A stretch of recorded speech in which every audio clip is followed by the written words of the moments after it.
Welcome to the Jolson Leisure Sector webinar this afternoon. We're going to be talking about the leisure sector at the moment and how to thrive post-lockdown. And we'll be particularly focusing on the current climate as we transition back to something akin to normalcy. We're not really there yet, but we can kind of see it on the horizon and look at future opportunities within the sector. I'm your host, Philippa Sturt. I'm the managing partner here at Jolson and one of the corporate partners. So before I introduce the panelists, a little bit about Jolson.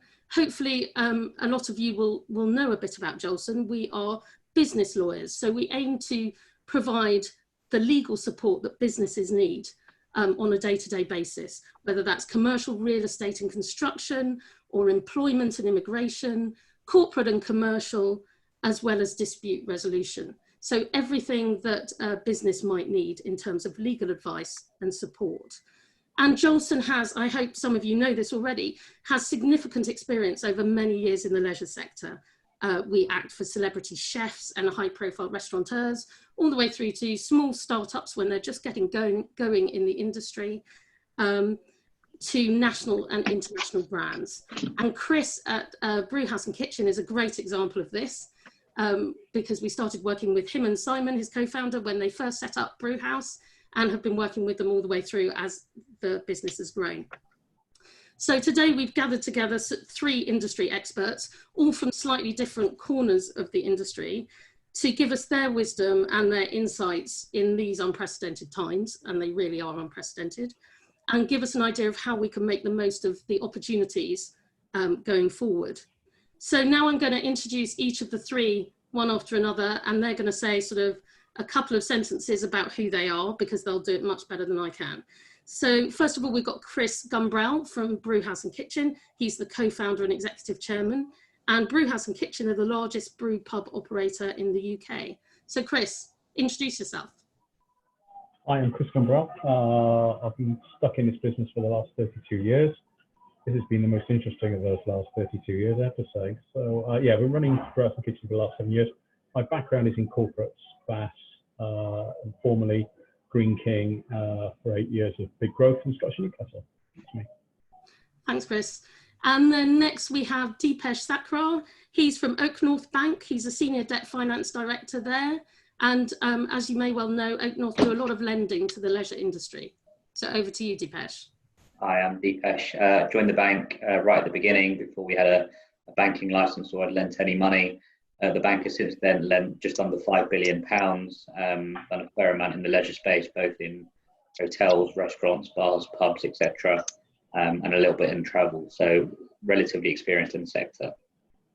Lovely, thank you. And finally, last but not least, we have Jonathan Moradov from Davis Coffer Lyons. He's a senior director there, and I'm told he's advised on some of the largest and most prestigious leisure projects and opportunities in central London and throughout the UK. So Jonathan, over to you. I've had the pleasure of being in the leisure sector for over 20 years, working for Davis Coffer Lyons, who've been around for over 40 years, specialising in leisure, so quite literally a one-stop shop, restaurants, bars, clubs, shopping centres, leisure schemes, you name it. I have the pleasure of dealing with quite a few special sites in our time. Fantastic, thank you.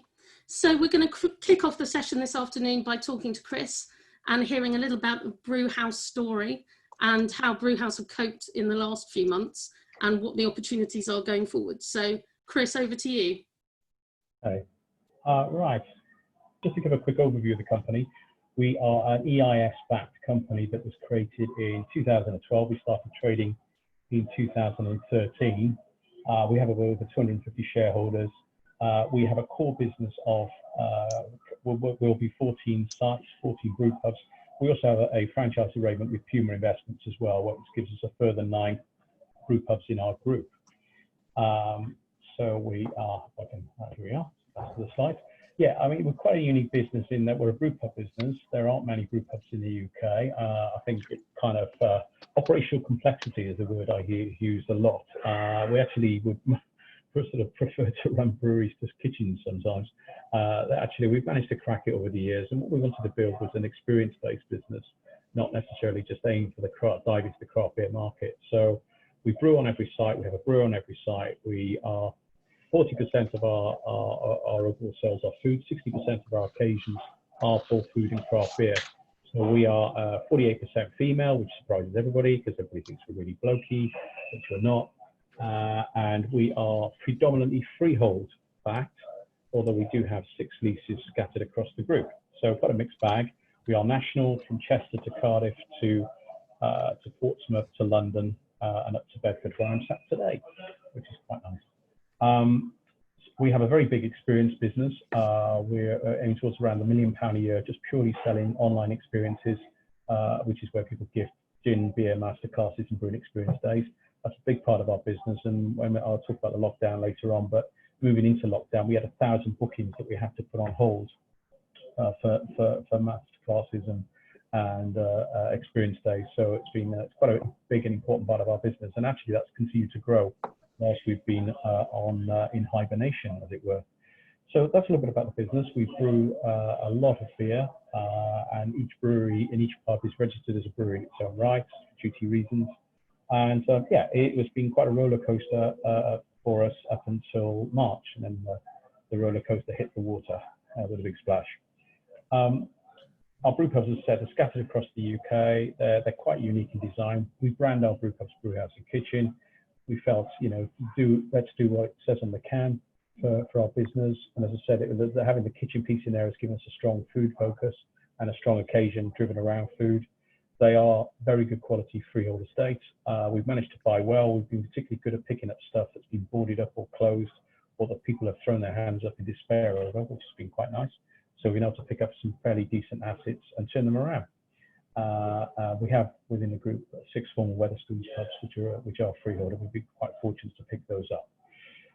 We have breweries, as you can see, right smack bang in the guest space, so everybody can see what we do. In terms of, so that's a profile of the group in terms of where we are, what our journey has been, without going into too much boring detail. So just thought I was asked really just by the team to talk about what it was like going into lockdown. And it was the weirdest thing, as I think I said earlier on. It was the most weirdest process for us. We've got about just under 500 team members, sort of about 460, 480 going into this process. That team expands and contracts with the seasons because some of our sites are very seasonal. So we could see this coming to a degree. We started to brief the week before the sort of collapse, really, I suppose. I don't call it thinking back now, I think everybody would like to think it was a kind of a structured and organized process. It wasn't. I think we need to be clear that actually that week was probably one of the most chaotic weeks that I've ever seen. But we were planning for something to happen, and the end seemed inevitable. We knew we were going to close about 2 weeks prior to us actually closing. So as everybody remembers, Boris pulled the plug in terms of a guest on the Monday night, and we saw our business completely evaporate over 4 days. As soon as we did that, we started the wheels in motion to close. We weren't going to wait to close, because once the government gave the instruction to the guests not to go to pubs, the inevitable was going to happen. We've got a very good site in Angel, which some of you may know, next to the Angel tube station there, and that site on a Wednesday can average £4,000 to £5,000 net. On that Wednesday, it did £220. So it was, the writing was on the wall for us that week. What would have been great if they'd said close on the Monday night and we're done with it. But anyway, we've made the decision. We closed on the Thursday morning and sealed the business up. We tried to have a clear plan. We didn't want it to seem like a frantic and reactive process. So we'd established the week before, really, that we were going to plan and we were going to give ourselves some options around that. And the first thing was that we were going to protect our team, because we've got 420 front of house team members who are very, very frightened for themselves, for their family members and their loved ones. And if you work in hospitality, you know it's going to be all about the team. Because we knew at the end of this process, we effectively were going to have to reopen 22 businesses in very short order. And if you're trying to reopen 22 businesses very, very quickly with an untrained, inexperienced team that have just drifted and vanished from the business, you're going to have a real big task on. And at that stage, obviously, we didn't know that furlough was coming. We had a sense that something was happening. I'm involved. I sit on the SME forum for UK hospitality for the pubs business. So, and we're, as much as Kate Nichols, who's done an amazing job, can tell us, at that stage, it seems inevitable that something was going to come out of it. But we already started the consultation with our team that we're going to be laying people off, and then we were putting plans in place to keep them. But we knew without the team, we would be, as a business, massively exposed to get going again. The second piece was obviously to protect the property. And actually, with the exception of actually this morning, where we've got one boarded up site where people have been found on site today, getting into the business, we've had no issues at all leading up to the reopening at all with our property. So we've had very little, if any, pest issues. We've had no break-ins, no robberies. We have one small fire in the yard. And of course, when you build an estate of that magnitude, that much freehold value within our estate, plus obviously the leases as well, we're really, really pleased that we locked down very, very carefully. We also locked down with the intention of having to reopen very, very carefully and very, very quickly. So that was a benefit to us as well. We wanted to protect our cash. So literally, we just stopped paying everything and then took stock. So as opposed to clearing things down, we just literally put the blocks on everything. And then we needed to prioritize payment and immediately engage with suppliers as well. Now, obviously, the covenant of business is quite strong. Our valuation versus our debt put us in a relatively healthy place. So people, I have to say, were brilliant and very, very supportive. So, so we knew that, you know, we secure the people who were going to get the business going again, secure the properties that we can trade in and make sure they were safe, and secure the cash, because we just didn't know at that stage. And I think probably we were imagining maybe 1 month of lockdown maximum at that stage. Seemed inevitable. I never, ever thought July. But of course, within 2 or 3 weeks, we were thinking September, December, God only knows, because obviously the death rate shot through the roof. So it was a pretty depressing and frantic period for us. But as I said, once again, we stopped paying because we didn't want to lose control of that. But then, and we absolutely ground the cash burn down to a minimum. We furloughed 420 staff straight away, and we'll talk about how we maintained, supported them later on. My exec team were the only people who worked throughout the entire period. They volunteered a 50% pay cut, which was fantastic actually, and was a big help to us. We're now going to be looking to help them with to pay that back. We're looking at equity and pay and various other combinations. I have been paid since February, and I've promised my board and my shareholders that I won't pay myself now until the last pub reopens. So, and I don't qualify for furlough as well, so it's been a bit hairy back in the Gumbrel household. Tins of beans on toast every night. So, but it's been, you know, it was important that we had to gear the cash because we just didn't know. And obviously, the final bit that we thought was also very important was to protect our shareholders as well.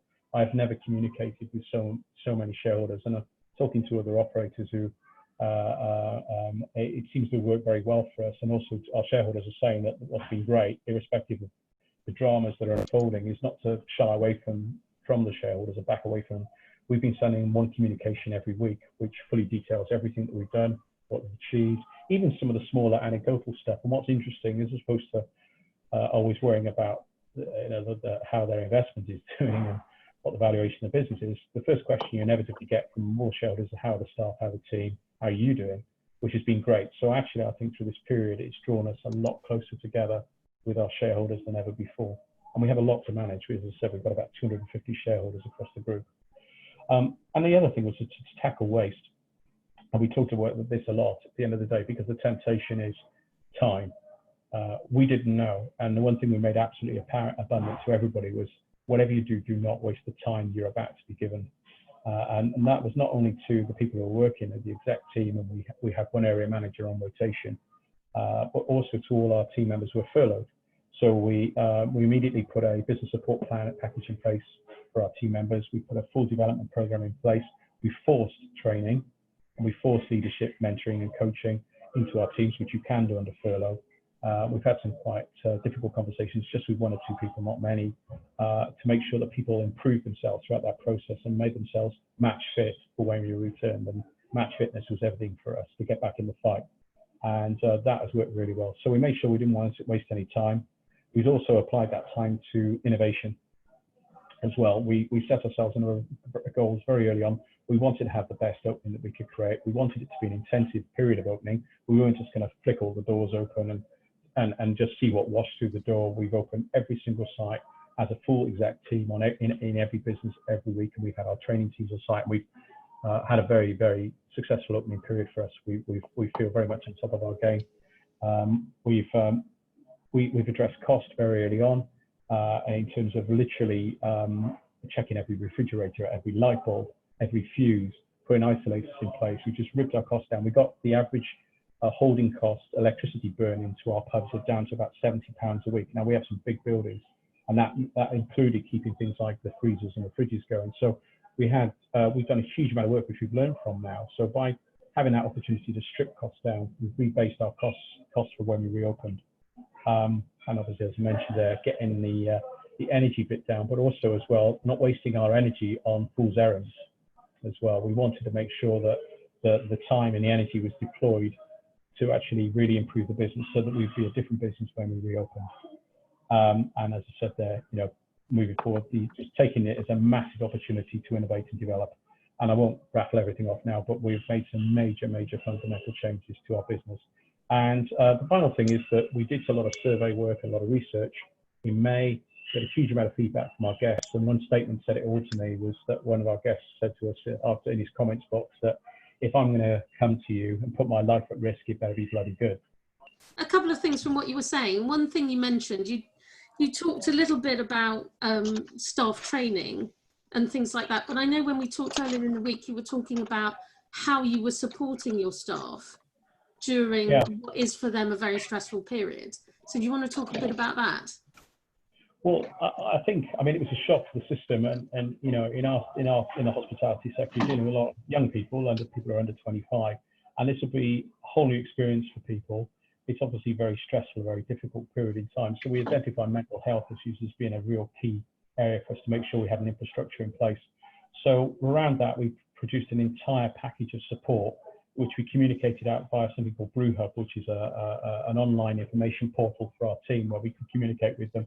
We put offers, deals, discounts. They get free coffee at Costa, they get Uber rides, they get all sorts of things, discounts at Sainsbury's, and all the usual stuff that you want to give. It's like a reward. It's run by Reward Gateway, but also we made available to them a whole resource centre around mental health support, financial support in terms of being able to step in if people are having some real problems.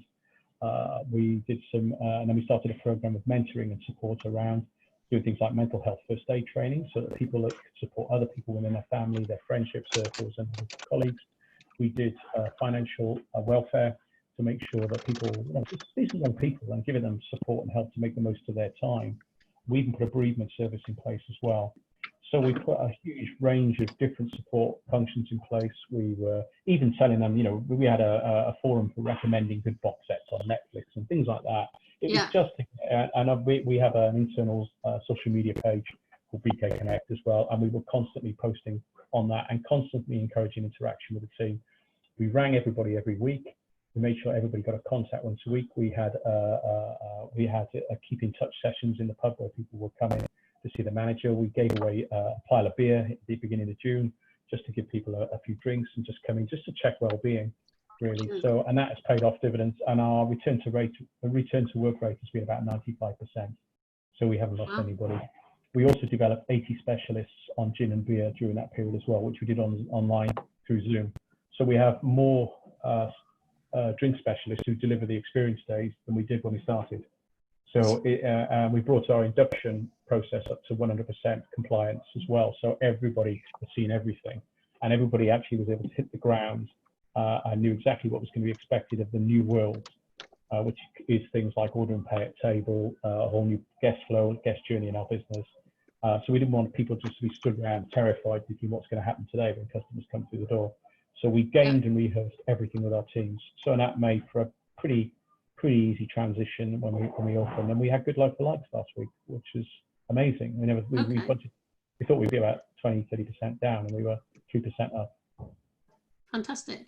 And when we were talking earlier in the week, the other thing that stood out very clearly was you told us a little story about driving back from Cardiff, as I recall. Oh yeah. You want to tell that? Yeah, it was a Friday night after. It was the last pub I got to Cardiff, and I live in Bournemouth, so it was a long old drive back. And you kind of think, right, everybody's safe, everything's locked, all the stock is cleared. We know where everybody was, and then you relax, you know, this whirlwind week that we all had that week. And then remember my mind just racing and thinking, there's going to be some good opportunities coming out of this.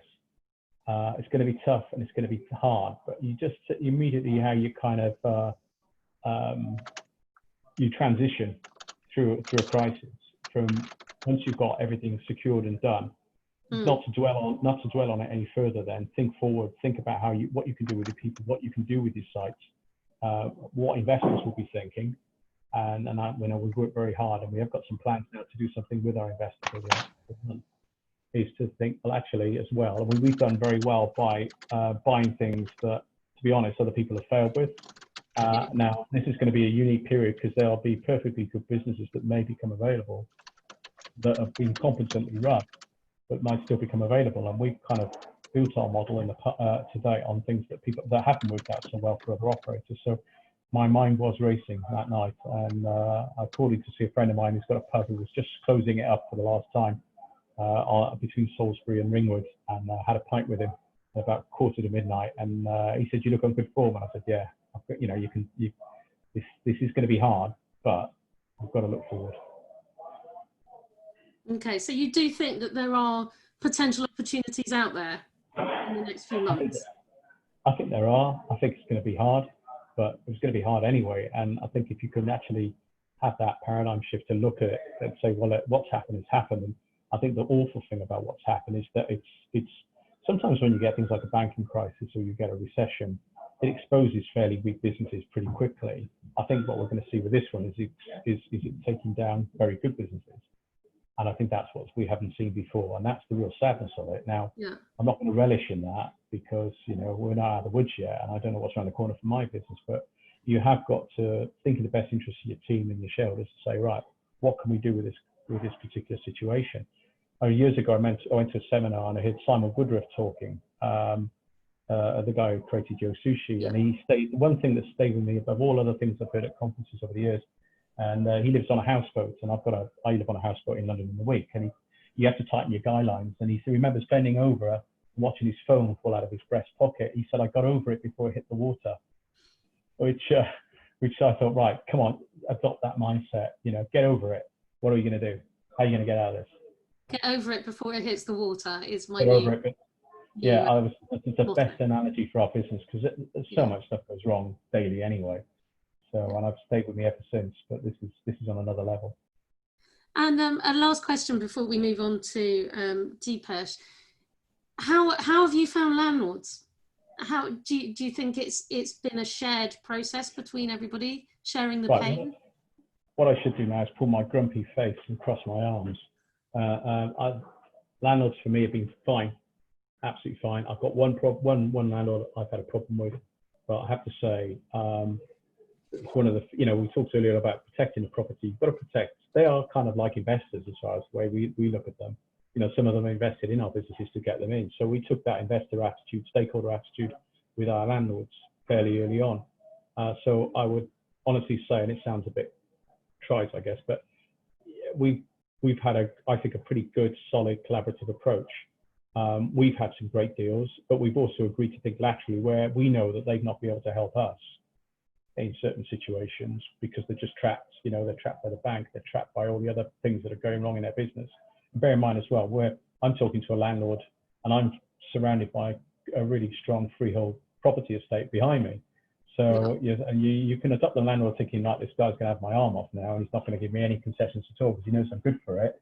Or you play another card and say, look, you need me. Because when all this ends, I could be the only bloke left here. And so I have to say, I've not had any, I said one landlord I've found to be just uncreative and very one-dimensional in his approach to us. But I have to say the other 5 landlords I've dealt with have all been brilliant, absolutely brilliant. And we've had great deals, we've been treated fairly, and we've used it to expand the relationship. And I think that's where the opportunity is. Okay, so I think you may have answered this already, but London Zoom has asked, so what's your best advice to people trying to negotiate with landlords? The best advice, I think, don't go in with your boots on. And there's too much aggressive conversation going on around landlords, and it becomes adversarial from day one. You will not get anything negotiating by putting the other side's back up. And conversely, I don't expect my back to be put up either. But, you know, we've always had fairly decent relationships with them. Take stock of your own position. You know, look at it from their eyes. What have you got that they need? And what we had was strong covenant. Now, strong covenant could be a curse or it could be a benefit. Now, I felt, well, actually, the strong covenant is an advantage because they're going to rely on me now. I still expect the same deal and I want to be treated fairly. And I still can do, you know, there's still sanctions that we can have. Staying closed is one of them. You know, and staying close. And the last thing they want is a closed site. You know, they need footfall driving. So, but I think it's about finding out and explore it with them and also empathizing. One of our landlords, we've just clicked. I wouldn't say this, but we've just not known each other at all. We have this relationship where we're bouncing a lot of personal ideas around business. So, you know, he's dealing with a horrendous situation where he's laying off a lot of his team, nearly 50% of his team being made redundant. Oh, God. Doesn't matter what you think of landlords, that is a horrible thing to do. You're laying off 20 people, making 20 people or your colleagues redundant. Okay, what you think about landlords, have that parallel shift, put yourself in his shoes. And he's effectively being controlled by the bank as well right now. So, but we've come to a absolutely fantastic solution. So I think you've got to have the parallel shift. You've got to protect your own, interests at the end of the day. And it's easy for me to say that. As I said, we come at it from a strong covenant, but quite conversely, you know, when you've got a strong covenant, doing a CVA is a lot harder. You know, a CVA is an easy chain to pull, isn't it? When you're not that, you know, when you don't have that covenant. So, you know, I'm happy with the place that we've got to. Just looking ahead in the next few months, you know, what steps, I know you've talked a little bit about this, but what steps have you guys put in to try and deal with the kind of constraints around, you know, the social distancing, etc., in the pubs? And how do you think, I know it's a bit crystal ball-y, but how do you think it's going to change in the next few months? Consumers change. The consumer's in a different place. But what we need now, consumers working from home, if you want any hospitality business to work right now, we've had too much compression around the weekends. We need to expand the business back through the week. I know we talked about this previously as well. What Synack has done is very, very good. And you know, I did a paper for UK Hospitality about 3-4 weeks ago now about this sort of compression of, you know, Boris has got a sombrero, we have a sombrero, which is Friday, Saturday, Sunday lunchtimes. We need that backfill through the week because we don't have the covers that we used to have and we've lost vertical drinking. And that's as a pub operator. Restaurants, even worse, because they've lost the covers and they never had the vertical drinking in the first place. Somebody will come out and have a pint. But restaurants, very black and white, isn't it? You're going in, you're staying in and going out, and that's it. So I think it's that's the big challenge really is consumer behaviour. But you know, you can influence that. Be professional is the thing. Make sure that they feel safe and they'll come. And how have you seen it so far? What's it looking like in the pubs at the moment? All right, it'll be a bit quieter this week, but yeah, we had a great start. So we've had some like-for-like growth across most of the sites, only marginal. But yeah, so far so good. That I think will settle back now. But yeah, the feedback's been great and the team are happy. The team feel confident in what they're doing because it is weird running a pub right now. It's very odd. Thanks very much, Chris. We'll probably have some more questions for you as we go through, but now we're going to move to Dipesh and just talk a little bit, if you can start us off, Dipesh, just telling us a little bit about what OakNorth have been doing in the last few months to support the leisure industry at the moment, and then we can take it from there. So, I mean, historically, if we look back at when we first started, one of our very first deals was in the leisure sector. It was a chain of bars, and then we've kind of evolved a little bit since then and worked with some larger groups. Actually, we have an exposure of nearly 100 million to a large hotelier which is predominantly based in London. So we do know the sector relatively well, and I think given our exposure and given our own experience, we do remain relatively committed to supporting businesses in the market, as well as property professionals as well. So we obviously have a lot of landlords that we lend to who have hospitality clients as tenants. Yeah. So we're still relatively active.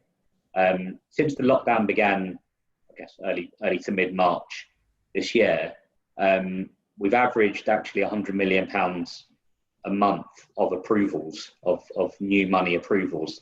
That's a mixture of C bills, CL bills, and actually just pure new to bank, not necessarily under the government scheme. And we've been doing credit committees via the same format we're doing this in, via Zoom and Microsoft Teams, etc. And one of the things that we do, which is quite innovative, is we bring our clients into our credit committees, which previously was in our office in Soho, but clearly now is over a Zoom call. And it's interesting and it's fun and it's a little bit different, but it has worked. And we've not let the lockdown stop us from doing what we've been doing. So everyone's at home, working in their own private environment. But with the use of technology at the moment, it's been incredibly helpful to continue as almost as BAU, apart from clearly the pandemic that we're in. So we've been supporting businesses, and some of the businesses, actually, Jonathan did a valuation for me a few months ago in Hampton Court on a new hotel where we had a client who I'd known for a little while, and he had a business which he sold, and they came back to us for a new hotel that they were looking to buy. And as a result, we funded it, not under CBILS. This was back in April, May time. So we're in the heart of lockdown, and they came to us and said we wanted some funding for a hotel that we're buying, that we're going to be renovating and hopefully opening in the autumn this year. And we were able to do that. We were comfortable with the client and the overriding leverage position. And it's meant that we're finding opportunities that as an organisation we necessarily wouldn't have access to. But because we're one of the few lenders that are still active, we're seeing a lot of opportunities. We've actually just approved a deal for a very large apart hotel provider, and we're in the process of hopefully closing that out. We've done a nice deal for Red Oak Taverns, which is again in the press from what I'm telling you, where we've been able to support them with their business. So we're still active. We still want to do new business. We're still funding under the government scheme, which I think is phenomenal, and it's great what Rishi and the government have done there. So we're still in the market, and we're definitely open for business. Okay, and it sounds like you guys foresee sort of tourism and that piece of the leisure industry coming back in the not too distant future then. Yeah, I mean, the first Saturday I went straight for a steak because I was dying for it. But I can imagine a lot of people, and actually with my work colleagues, we've arranged to meet next Thursday for a few drinks around about 4:30, and get 10-15 of us just to stand outside of our local pub near our office and try and get back to a little bit of normality. I guess the house view is that you're probably not going to get some normality for at least another 12 to 18 months.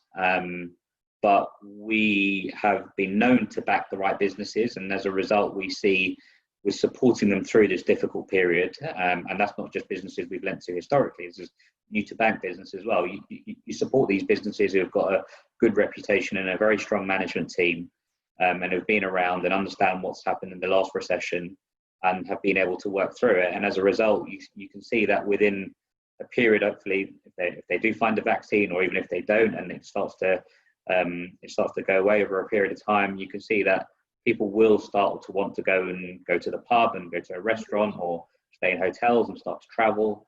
I think there's only so long that people can stay in lockdown before having to try and go and socialise again. The British culture and human nature is to socialise. People just love doing it and enjoy doing it. And there's going to come a time, which we hope will be soon, where, especially with what Rishi's doing with the vouchers, that he's now encouraging people to go out and spend money in local restaurants and pubs, and hopefully we'll start to see the market come back a little bit. I do think it will take a little bit of time. I can't see it happening overnight, but we hope it does come back to pre-COVID levels at least. Okay, and you mentioned the last recession. Is there anything from that, do you think, that you guys have learned that can be applied in this situation, or are they just completely different? The bank wasn't around in the last recession. I was at a previous organisation. It's different in many ways. In the last recession, it was banks who had a great difficulty. Property prices were kind of all over the place and fluctuating.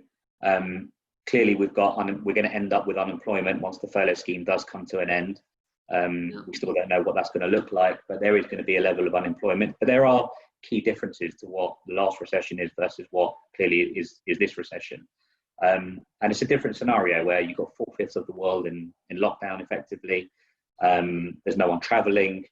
And I think a crisis like this forces business to think creatively. If you look at one of the businesses we lend to, Leon, the kind of relatively healthy food place, what they've done is they've turned some of their sites into mini supermarkets. So they've kind of gone with the front foot and thought about what they can do that's different, how they can still generate some level of revenue over this period of time. And it looks like now that stuff is starting to open up again, they're going to trade through and be strong. And we've always said that you should never waste a recession. It's a term we use internally. You should never waste it, because there's always going to be learning from it. It's an interesting period in which businesses will come and go, and the good businesses will kind of get through it, not with ease, because I don't think anything comes with ease during a recession.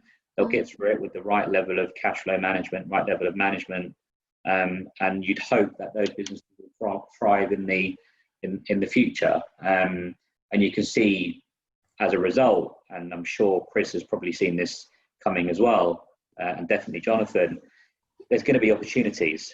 We're already seeing some of our clients coming to us saying, we know where we are right now. However, if we're able to get through this, we want to know that we can take some new sites, because the reality of it is there's going to be some phenomenal locations that these businesses were perfectly fine in, but they probably had other sites that didn't necessarily work, and the whole business has been brought down, and therefore these sites are going to come available and should be sites that strong businesses are going to want to take. Those opportunities are bound to arise, and we hope to be able to be in a position to fund them during a period, hopefully once we're out of we're into a bit of normality at least. Yeah. And you mentioned CBILS and CLBILS. Do you want to talk a bit about that and talk about whether you think there's any sort of other stuff that government could be doing to support the sector?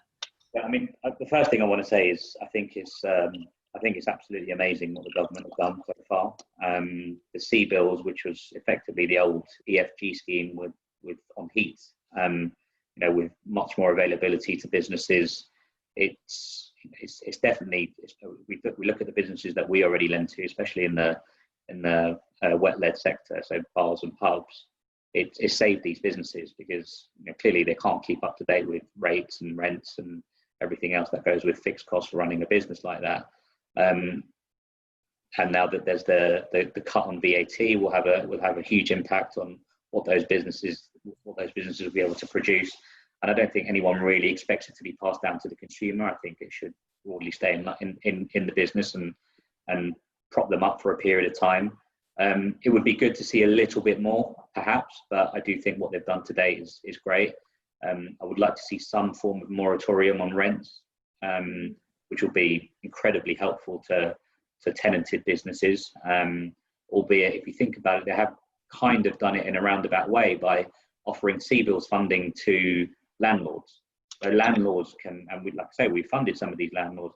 Landlords can come to us and say, our tenant isn't able to pay for obvious reasons. Can you provide us with some form of liquidity facility which enables us to keep our fixed costs, i.e. your repayments, whole, and enables us to continue to survive? So, we've provided a number of those type of facilities. We've actually even gone into a new deal during lockdown where the landlord was buying a site which had a bar at the bottom in the basement, which clearly they weren't paying the rent, and we took the view that fundamentally this business should survive in the medium term.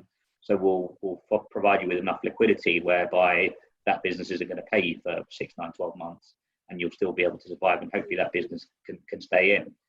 And just on that, I was actually just thinking on one of the questions which was directed at Chris earlier, regards to discussions with landlords. I actually think it's a relatively straightforward discussion, and I think the tenants or the businesses almost have to remember who holds the cards. You go to a landlord and you say, that's fine, if I don't pay your rent, you're going to wind me up and I'm going to enter into some form of CVA. How soon are you going to be able to find a new tenant given the current market conditions? And even if you do find a new tenant, let's just say it's 12, 18 months from now, you're going to have to provide a period of rent-free. And all I'm saying right now is provide me with a short period of rent-free or a turnover-based rent or whatever you're able to negotiate, or even a deferred rent.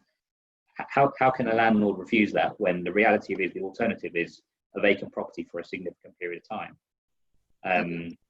So that's how I would answer that specific question. But back to the point around what the government are doing. The VAT has been incredibly helpful and will be incredibly helpful. I'd like to see a moratorium on rents. I think what would be interesting is in built-up areas, and we're starting to see it a little bit in Soho, is better use of outdoor spaces. They've brought in the increased congestion charge, which will definitely mean not as many cars are going to be in and around built-up areas. But I think it would be good to see that these businesses can still survive without having to be stuck indoors or being crammed next to each other, and being able to use these outdoor spaces, because especially as you kind of trade through the summer, it'd be good to see tables and chairs outside, people still being able to enjoy themselves without having to worry about passing on any form of disease. And I think there's going to be a few other things. So some of the other points I was thinking of, maybe subsidies on cleaning products for hotels, whereby they can fully sanitize their sites and go out and proactively promote that. They haven't actually said anything about what they will do for hotels. It's been predominantly around food and beverage, which is understandable. But it would be good to see perhaps something there whereby they provide discounts for hotels nearby, or for hotels that are near bars and restaurants, that they can almost work together. And there must be so many different things. But I do think what Rishi and the government have done so far has been innovative and great, and has definitely kept the economy ticking.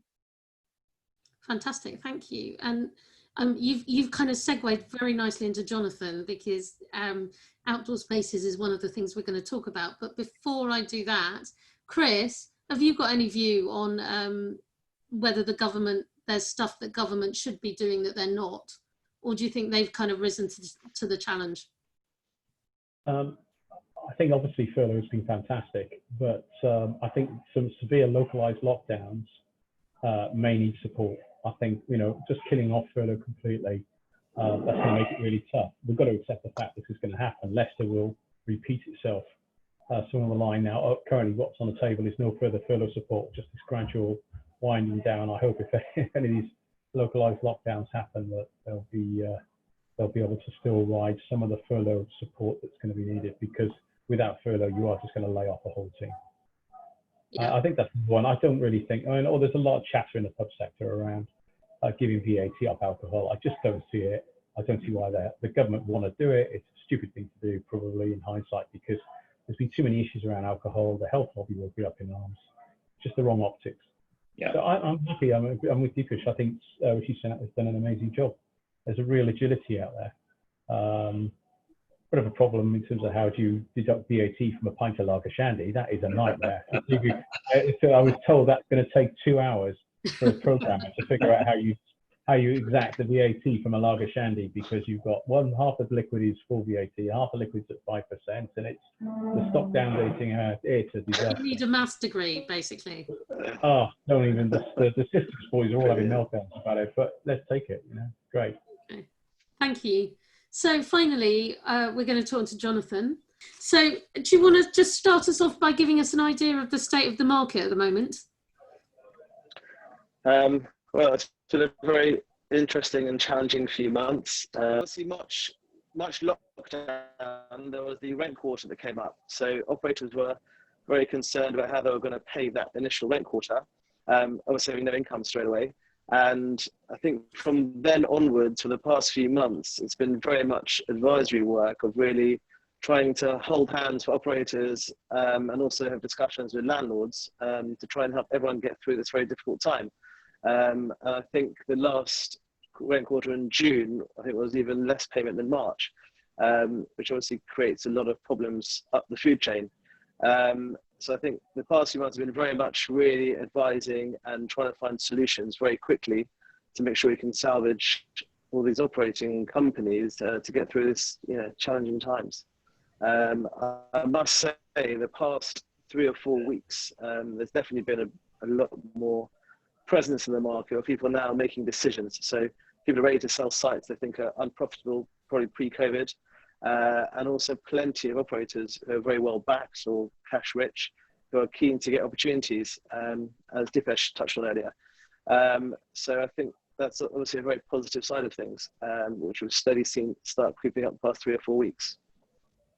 Okay, and when we talked earlier in the week, I think one area that you're very interested in is kind of the bars and nightclub aspect that is you kind of feel hasn't really people haven't been paying attention to or thinking about. Do you want to talk a bit about that? Yes, as we all know, the government have tried, a number of various things to try and help and encourage the particular sector, which I think is very commendable, and it's a real breath of fresh air to see. But from that, the one sector I think may have been slightly neglected over this is the nightclub sector, where we still haven't even been given a date as to when they can reopen. And it obviously brings with it a lot of challenges, because when we do, obviously vertical drinking is going to be quite a problem due to the close of each person together. So I just think we need to try, as a nightclub operator, maybe try and reinvent themselves. Maybe try and implement some form of food element or social distancing within the units, should the space allow it, just to try and get back in the game, because otherwise I can see it being quite a long time until things get back to normality in that particular aspect of things. Some examples just to touch on that. If we look at some bar operators, so people like Dirty Martini, who are very close to my heart, they did a fabulous thing during the lockdown of do your own cocktail kits. And I know they sold thousands of units within 24 hours. And I just thought it was very creative, getting the brand out there, you're letting your customers know that you're loyal and you're thinking of them. And I thought it was very creative. We saw it in the restaurants as well. I mean, a couple of examples was Patty and Bun with your burger kits, and also Pizza Pilgrims with their pizza kits. All really successful, really fun, and just, again, reinventing. Yeah. So I was very impressed with that. It sort of mentioned, when we were talking, you mentioned Soho in particular and what's been going on there in terms of outdoor seating. So do you want to talk about that a little bit? Yeah, so generally speaking, as I'm sure you know, it's usually quite difficult to get new licenses in place, and getting extra outdoor seating for operators. And Soho is, the heart of London, and I think we're all very proud of it, and it's very important we keep that pumping. And I think the Westminster Council allowing for outside seating is such a fabulous idea, and I'm so impressed and delighted they were so forward-thinking. And it appears they've been very well received since the law came through recently last week. I know the first week was, everyone absolutely smashed it, and it's been buzzing. And of course, putting in the necessary social distancing aspects are very key. But the big picture is that it's been very, very positive. The question is, can we carry this on going forward? Let's wait and find out. Okay. And you sort of mentioned, I think you've talked about this already, but you mentioned, potentially nightclubs, I suppose, having a larger food offering or something, or converting slightly to restaurant, more like a restaurant than a nightclub. Can you see that happening?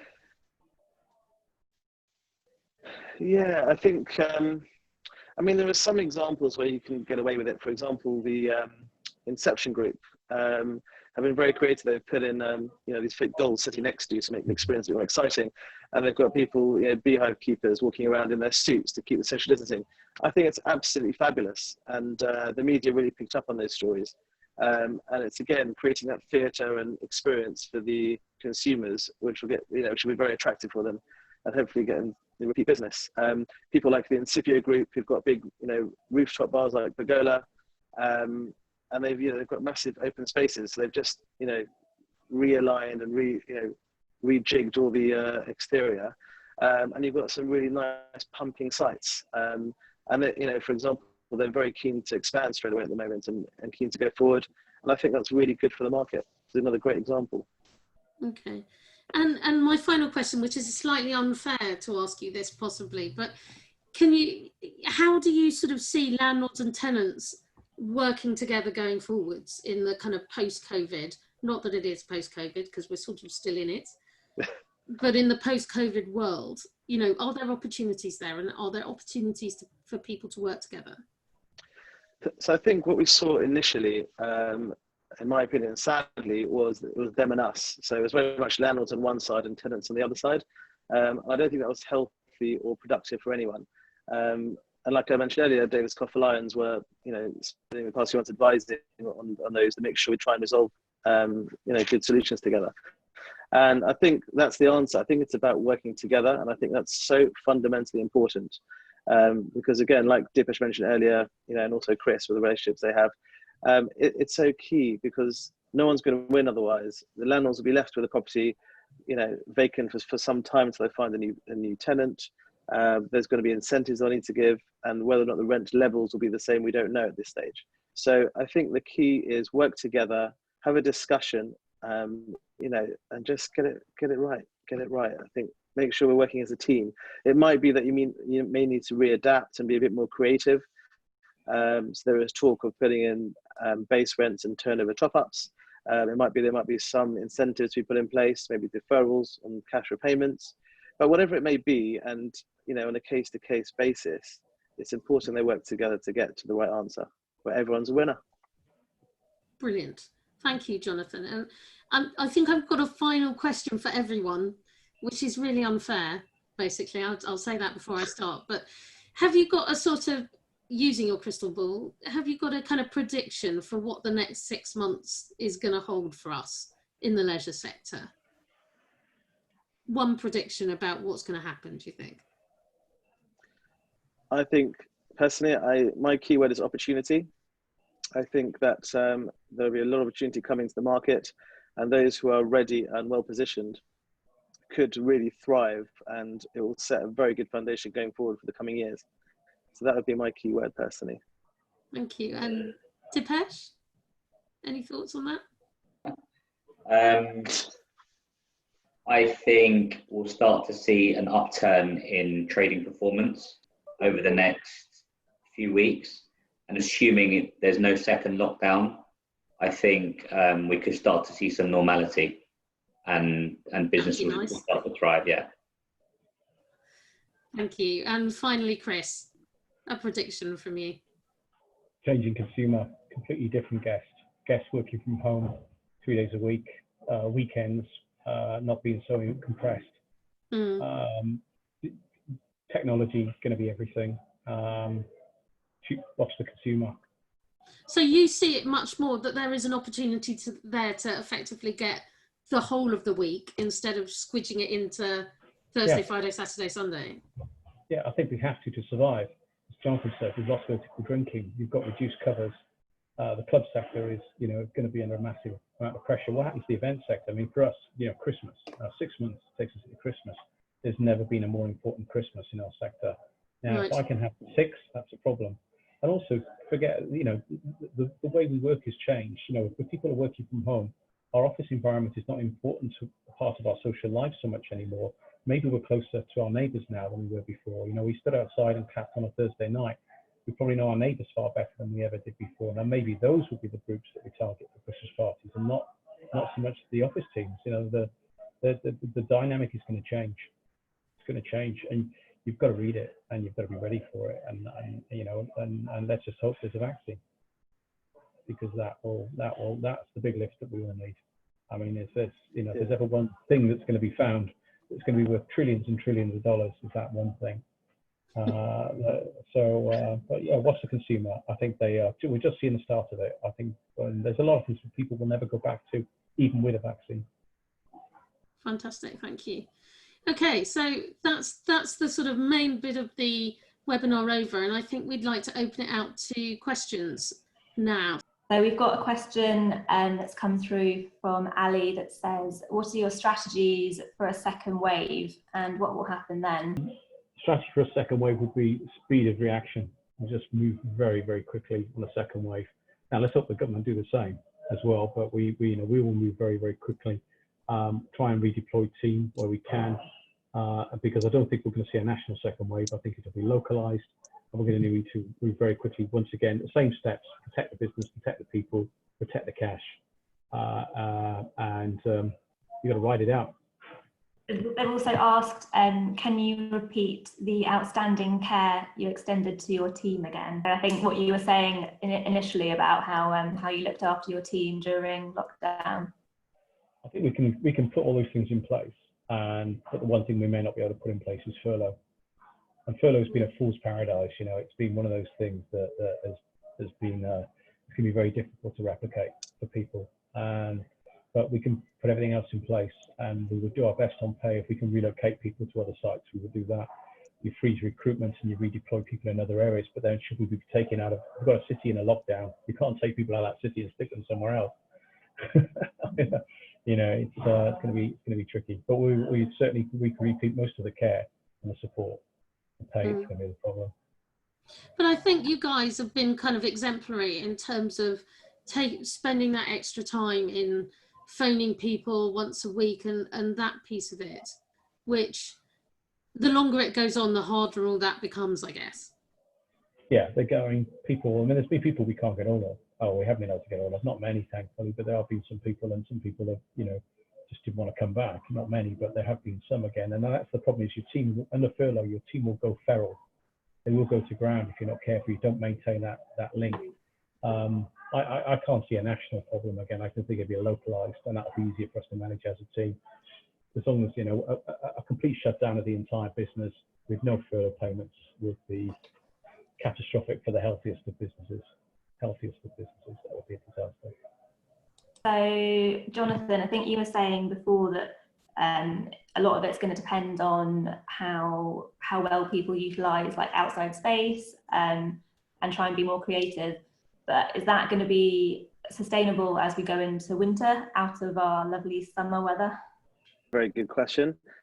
I think that people again will be creative, and I think ideas that would cater for that would be putting out, you know, large outside gazebos, outside heating. You've got an example of, for example, the Copper by the river. Hello, you've got these lovely glass containers where you can go into, and it's very romantic by the river. People like Inamo in Camden have got those great little glass eggs that you hide away in. So I think we'll see a lot more of these cool, funky, you know, creative ideas, and that's how hopefully they'll survive and get through it. We've had another question from Sheldon. If we don't see an uptick in overseas tourists, well, that's very negative, Sheldon. Of course we will. But if we don't see an uptick in overseas tourists coming to central London, how do you think pubs and restaurants will need to adapt in their offerings? So I think we touched on earlier would be to be creative outside the box. So creating these packs of making, you know, DIY units where you can create those experiences in your own home or office. I think will be a much more interesting thing, and also potentially doing shows or where you send out packs and you show them how to make cocktails or wines or cooking dinner over Zooms, etc. I think we're going to see a lot more of that, and that'll be one aspect. I have to say my Pizza Pilgrim's home attempt was nothing like a Pizza Pilgrim's pizza. But I think that was user error rather than the pack. I think the pack was fine. Can I just Anybody else got any thoughts on that? Chris? I think we've got a country packed full of tourists who can't really go anywhere right now. And I live in Bournemouth, so we have a national business and offices in London. But I live in Bournemouth for the last 3-4 months. You know, the optics have not been great at times, but it has just got one of the best beaches in Europe. It's 7 miles of fantastic sand. It's packed full of restaurants. It's packed full of hotels that have been empty for the last 4 months. London's the same. And maybe London needs to have a bit of a paradigm shift as well and say, well, no, you're not going to get the overseas tourists. What's London doing to get the rest of the UK to come to London? Because London has suffered, I think, from an identity crisis internally within the UK. If you go to, I'm a Welshman, so all my family are in West Wales, and you ask them what they think about London. It's full of the English, you know, and it's all very scary and it's all a bit weird. And, you know, London, I think, needs to reach out to the rest of the UK. I mean, how many people you know, have been and spent any quality time in London? So London is very good at reaching out internationally, but I think it's been absolutely rubbish at reaching out at a national level. I always remember working when I used to work for Green King, where we had a girl in our office in Bury St Edmunds who'd never been to London. Now that's a Suffolk thing probably, but she'd never actually been into apologies to anybody from Suffolk. I think London needs to rethink its model. They need to rethink its business model, because if they're not coming, you know, it is just the most wonderful city with the most amazing entertainment and the best restaurants and bars in the world. So why aren't we reaching out to other parts of the UK? You know, we seem to have split apart. I'm worried about the UK right now. It's because we are starting to peel apart a little bit. There seems to be this arms race who can have the least amount of dead people by province at the moment, which is terrible, actually. We should be working much more collaboratively. Everybody's trying to out-COVID each other. And I say that speaking as a Welshman with a pub in Wales. You know, it's been ridiculous. Yeah. So we need to start, you know, we're pulling apart a little bit. London, reach out within the rest of the UK. It's the most amazing place. Let's do some deals and let's get people in. Let's not, you know, the fact that we've had a weak pound for the last few years has probably meant we'd be too dependent on overseas tourists. You know, let's, you know, people, you know, want to stay in the UK. They might have a week in Bournemouth on the beach, and they might come up to London and have a week in London and see a show and go to a fantastic restaurant and stay in a great hotel. So let's make it affordable and let's reach out. Let's get tills ringing. I think London has just been too focused on the overseas market with a weak pound. Let's, you know, if that you've got a great market, you've got 65 million people on your doorstep. Yeah, absolutely. And I think you're right about the affordability. I think a lot of people think London, if I go to London, the prices are going to be astronomical. And it's getting that message out that you can have a good time in London and not have to spend the earth, I guess. Absolutely. Absolutely. We've had another question come in from Ali. Are you seeing US PE firms hovering around UK hospitality businesses? For example, vulture funds. Is there a risk for some of the niche players being bought out by SPVs, PEs from the US? Is there a bargain hunt in the making? Green King was bought out by Li Ka-shing. Chinese capital may shy away from us for a while in light of Huawei. So there's quite a lot to unpack there, but is anybody seeing sort of the US kind of greedily looking at the market, do you think? I actually haven't seen much. I've seen a few UK larger operators who have approached us and said, if there's anything that's in distress, we'd be happy to look at it. And a few of the smaller PE funds in the UK have approached us, but we haven't seen much from the US. Actually, what we're predominantly seeing is these PE funds just protecting their own positions within the businesses they've already invested in. Right. So I haven't seen a huge amount of bargain hunting, but there are some opportunistic people out there who are looking to pick up some distressed businesses that are probably are strong enough in the medium term. Sure, and I guess there are, you know, not necessarily through any fault of their own, but some businesses that would otherwise be excellent but are distressed purely because of the COVID situation. Yeah, sure. Which is kind of quite an interesting one, I guess.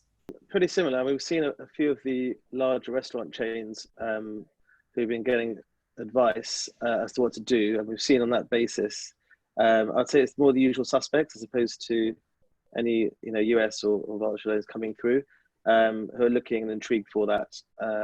So I would agree with what Dinesh said on that. Okay, great. I suppose it's not been on my radar, thankfully. Checked over my shoulder of late to see who's stalking, but no, I think it's going to be distressed right now. So I think obviously they're not going to focus. They're just going to be looking to really feed at the very bottom. What I'm picking up is I don't think people think they've seen the bottom yet.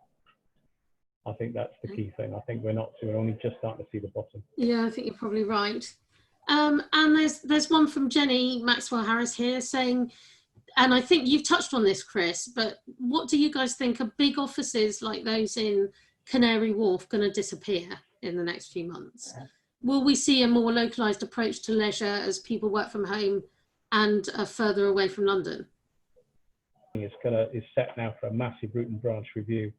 Zoning of high streets to be repurposed as residential areas, office blocks that are going to need to be repurposed possibly for resi as well. I can't see any other way through. Every time a high street collapses, I've sit on a couple of high street forums in towns and cities, and they always say leisure will pick up the slack. We ain't going to pick up any slack right now. So I think, and the same with the big office blocks. I think there's going to be a huge amount of change. Now that could well affect residential property prices in the medium term. Could create a housing boom, which would probably be good economically for us and make our housing in London maybe possibly affordable again. Mm-hmm. But not good news if you just bought a place in London potentially. Yeah, no, let's not talk about that. Sorry about that. I mean, for us, I mean, what's a high street pub today could be a community pub in 10 years' time. One other question from Guy.